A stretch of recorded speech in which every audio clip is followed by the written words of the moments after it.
Everyone, this is Anjali और आज से हम शुरू करने जा रहे हैं back exercise series from the book Sumita Arora. So आपके जो चैप्टर हैं वहां पर एक्सप्लेन्ड हैं चैप्टर वाइज। इस सीरीज में मैं आपको साथ साथ टॉपिक्स भी बताती रहूंगी किसी चैप्टर में से, अगर आपको कोई टॉपिक्स नहीं करने हैं। So you will get to know कि what topics we don't have to do. कई बार कंफ्यूजन हो जाती है एज पर सिलेबस, आपको लगता है कि ये क्वेश्चन बैक एक्सरसाइज में है लेकिन मुझे तो ये नहीं आता है। ठीक है, सो अब आपको ये क्लियर रहेगा कि कौन से टॉपिक्स आपके सिलेबस में हैं, कौन से आपको करने हैं और कौन से आपको नहीं करने हैं। सो चलिए शुरू करते हैं। This is your chapter 1। So chapter 1 की बैक एक्सरसाइज में आपके पास कुछ मल्टीपल चॉइस क्वेश्चंस हैं जो दिए हुए हैं। ठीक है, अब ये मल्टीपल चॉइस क्वेश्चंस में पहला क्वेश्चन हमारे पास है, which of the following is an invalid variable. बहुत सिंपल सा क्वेश्चन है लेकिन काफी बार बोर्ड एग्जाम्स में ये पूछा जाता है। ठीक है, so it is asked many a times कि आपके पास कुछ वेरिएबल नेम दिए जाएंगे जो आपको बताना होगा कि वैलिड है या इनवैलिड है। तो हमारे पास यहाँ पे जो ऑप्शंस हैं उसमें क्या दिया हुआ है, my underscore day underscore two, then I have second underscore day underscore two and underscore two. ठीक है, तो इसका सही आंसर क्या होना चाहिए? इसका जो सही आंसर है इसमें वो है ऑप्शन नंबर 2, दैट इज जो 2 से शुरू हो रही है, बी।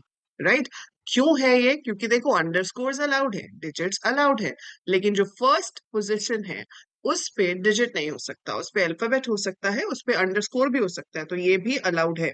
राइट, सो अंडरस्कोर कहीं पे भी हो सकता है वेरिएबल नेम में, अल्फाबेट कहीं पे भी हो सकता है, डिजिट्स हो सकते हैं बट डिजिट्स फर्स्ट पोजीशन पर नहीं हो सकते। So digit can not be there at the very first position. ठीक है, सो इसका जो आंसर होगा आपका वो होगा ऑप्शन नंबर बी।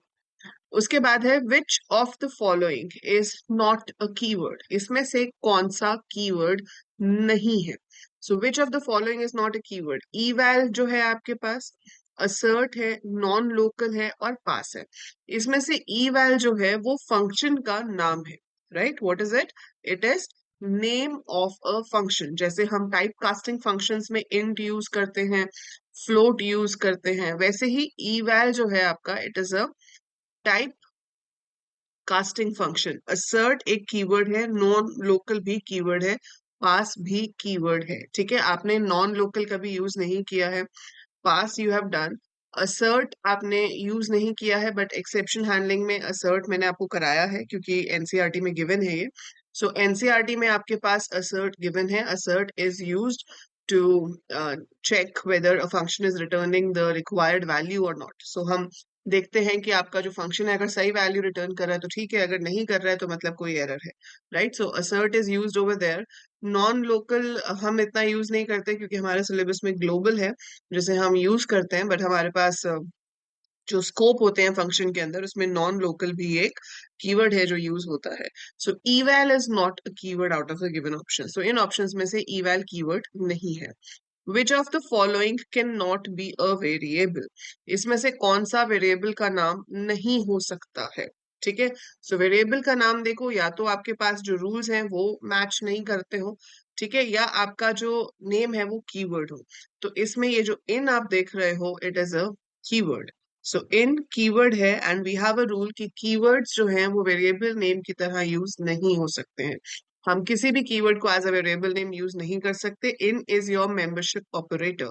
अगर आपको देखना है कि एक वैल्यू एक लिस्ट में है या नहीं तो आप लिख सकते हो 25 इन 10 15 20 25 30। अगर ये इसमें है तो ट्रू देगा, अगर नहीं है तो फॉल्स देगा। Right, so in is your membership operator, it can not be used as a variable name.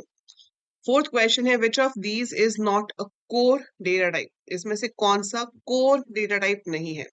Core data type मतलब जो पहले से पाइथन में बने बनाए डेटा टाइप्स आपके पास हैं। सो लिस्ट हम सीधे क्रिएट कर सकते हैं, it's a predefined data type. Dictionary is a predefined data type. Tuples are predefined data type. Class, class again आपने क्लासेस क्रिएट नहीं करनी है, बट क्लास एक ऑप्शन होती है पाइथन में जिसके थ्रू हम नए डेटा टाइप्स बना सकते हैं। So we can create new data types with the help of classes. So class जो यहाँ पर है वो एक आपका कोर डेटा टाइप नहीं है। ठीक है, so class is not a core data type, it is a user defined data type. So इसकी हेल्प से, ये भी नहीं है बल्कि इसकी हेल्प से आप user defined data types create कर सकते हो। How would you write x raised to the power y in Python as an expression? So x raise to the power y हम इसमें से कौन से मेथड से लिखेंगे? ये तो बहुत इजी क्वेश्चन है। Answer is option number B, क्योंकि जो डबल स्टार है that is your exponentiation operator, that means raise to the power operator. So double star y से क्या होगा? x raise to the power y will be calculated और आपके पास जो भी रिजल्ट है वो कैलकुलेट होके आ जाएगा। So that is x raise to the power y. B is the correct answer. What will be the value of the expression? So यहाँ पे लिखा है 14 plus 13 mod 15.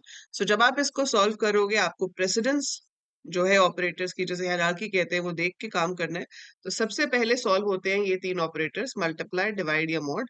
जब ये हो जाते हैं तो उसके बाद जाकर वो प्लस या माइनस को सॉल्व करता है। तो इसमें सबसे पहले आपका मॉड होगा 13 मॉड 15। देखो 13 को आप 15 से डिवाइड करोगे तो होता ही नहीं डिवाइड। जब होता ही नहीं है इसका मतलब 13 ही रिमाइंडर हो गया।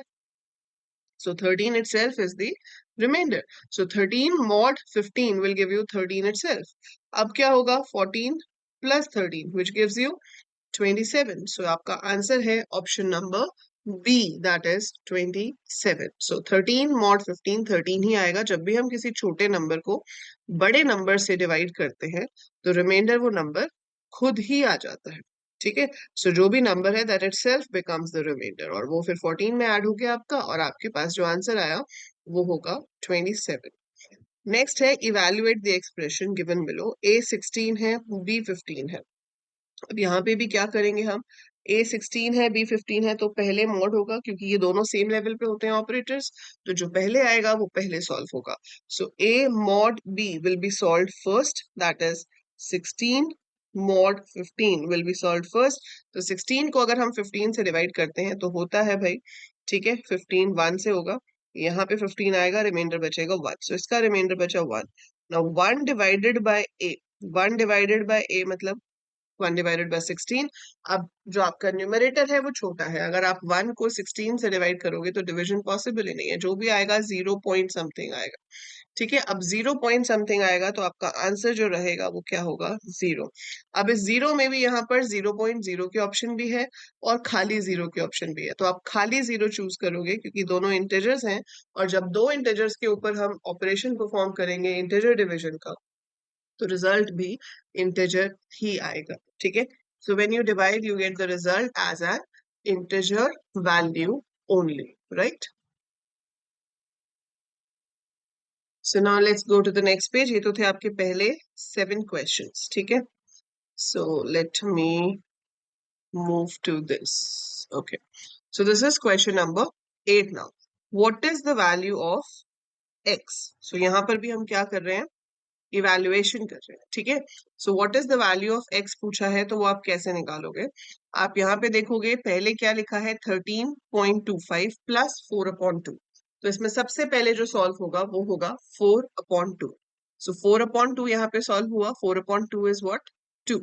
ठीक है, 13.25 में उसको ऐड कर देंगे। 13.25 में जब वो ऐड होगा तो बन जाएगा 15.25।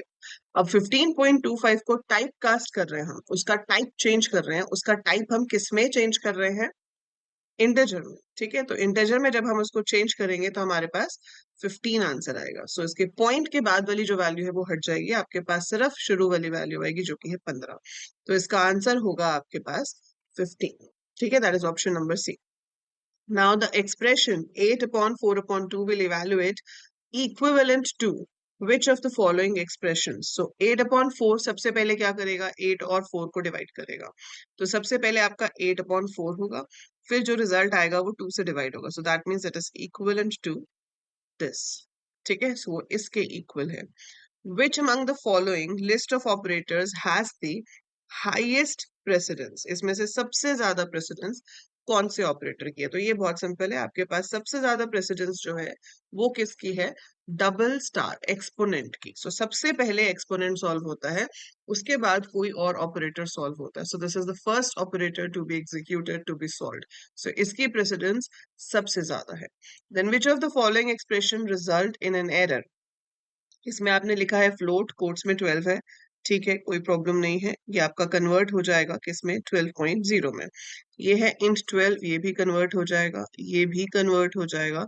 यहाँ आपको एरर आ जाएगा। सो this is the correct answer, क्योंकि ये कहेगा कि आप इंटीजर में कन्वर्ट करा रहे हो जबकि वैल्यू तो फ्लोट है, ठीक है। सो यहाँ पर आपको एरर आएगा। Which of the following statement prints the shown output below? Hello \example \test.txt। अब देखो इसमें होता क्या है कि ये जो बैकस्लैश साइन है ना, इसको हम एस्केप सीक्वेंस या फिर स्पेशल कैरेक्टर्स में यूज करते हैं, है ना। जैसे कि आपको न्यू लाइन करना है तो आप बैकस्लैश एन दे सकते हो, टैब देना है तो बैकस्लैश टी दे सकते हो। अगर आपको बैकस्लैश प्रिंट कराना है तो आपको 2 बार बैकस्लैश देना पड़ता है। सो इफ यू वांट कि आप बैकस्लैश प्रिंट करा सको, you have to write backslash twice, ठीक है। तो वो ट्वाइस कहाँ पर है? ऑप्शन नंबर बी में। प्रिंट हेलो, फिर 2 बार बैकस्लैश है मतलब उसकी जगह पर एक बैकस्लैश प्रिंट होगा, और फिर यहाँ तो बैकस्लैश टी से वो क्या ले लेगा? टैब, टैब से स्पेस छोड़ देगा, ठीक है। और यहाँ तो कोट्स ही गलत है, तो कोट्स गलत में तो वैसे ही एरर आ जाएगा। So option number B is the correct answer out of these options. तो इसमें से जो सही आंसर है वो है आपका ऑप्शन नंबर बी, ठीक है। अब अगर हम क्वेश्चन 13 और 14 देखें तो वो क्या है? Which value type does input return? जो इनपुट फंक्शन आपका है वो बाय डिफॉल्ट आपको स्ट्रिंग वैल्यू रिटर्न करता है इनपुट करके। सो जो वैल्यू रिटर्न होती है that is of type string. So B is the correct answer. तो इसीलिए जब हम इंटीजर या फ्लोट इनपुट करते हैं तो हमें उसके आगे इंट या फ्लोट लिखकर उसको इनपुट करना पड़ता है। Which two operators can be used on numeric values in Python? So कौन से 2 ऑपरेटर्स हैं जो आप यूज कर सकते हो on numeric values in Python? So which two? At the rate तो यूज नहीं हो सकता, percentage हो सकता है for finding the remainder, और plus हो सकता है for adding the values, ठीक है। hash and at the rate sign use नहीं हो सकता है। So इसका सही आंसर है percentage and plus का साइन, ठीक है। So that we can use. और मल्टीपल चॉइस क्वेश्चन में हमारे पास 2 क्वेश्चंस और हैं, that is question number 15 and question number 16। So question number 15 कहता है कि which of the following 4 code fragments will yield following output Eena Meena Deeka. So I want the result to be Eena Meena Deeka, ठीक है। अब which all of the function, हमें सारे बताने हैं जिससे ये रिजल्ट हमारे पास आ सकता है। So we have to tell them all, ठीक है। सो टेल देम ऑल में देखो प्रिंट 3 कोड्स हैं, ठीक है। स्ट्रिंग 3 कोड्स में हो सकती है जब एक से ज्यादा लाइन पे हो। तो ईना बैकस्लैश एन मीना बैकस्लैश एन डी का, तो जो प्रिंट स्टेटमेंट है वो बैकस्लैश एन पे नेक्स्ट लाइन पे चली जाती है। तो इससे आपके पास नेक्स्ट लाइन पे आ जाएगा, ठीक है। इससे नहीं आएगा, इससे भी आ जाएगा। सो आई कैन राइट दिस ए और सी, ये दोनों आपको नेक्स्ट नेक्स्ट लाइन पे प्रिंट करके देंगे। बी और डी से ऐसा नहीं होगा, ठीक है। सो ऑप्शन ए सही है, ऑप्शन सी सही है। Which of the following is valid arithmetic operator in Python? So this is your arithmetic operator. ये क्या करता है? Integer division. So it divides 2 integers और जो कोशेंट होता है उसको रिटर्न करता है। क्वेश्चन मार्क कोई ऑपरेटर ही नहीं है, ये लेस देन है which is a relational operator, और एंड आपका लॉजिकल ऑपरेटर होता है। सो अरिथमेटिक ऑपरेटर है ये which is double slash sign. So that is about your first part. These were all multiple choice questions. अगली वीडियो में हम करेंगे fill in the blanks and true false. ऐसे ही क्वेश्चंस करते जाएंगे। Approximate length I will keep to 10-12 minutes, ताकि आप जब भी चलते फिरते जब भी आपको टाइम मिले आप कुछ कुछ क्वेश्चंस प्रैक्टिस करते रहो और आपकी बैक एक्सरसाइजेस कवर होती रहे। सो जरूर कमेंट में लिख के मुझे बताना कि ये सीरीज आपको यूजफुल लग रही है या नहीं, and do you want like the whole set of exercise solved here as soon as possible. So do write in comments, ठीक है। जितने ज्यादा कमेंट्स होंगे उतना मुझे भी लगेगा कि हाँ बच्चे देख रहे हैं एंड मुझे जल्दी जल्दी वीडियोस अपलोड करनी चाहिए। So do comment below and do like the video, share it with all your classmates, tell them to watch and subscribe the channel. Okay, I'll see you in the next video. Till then, take very good care of yourself. Bye for now.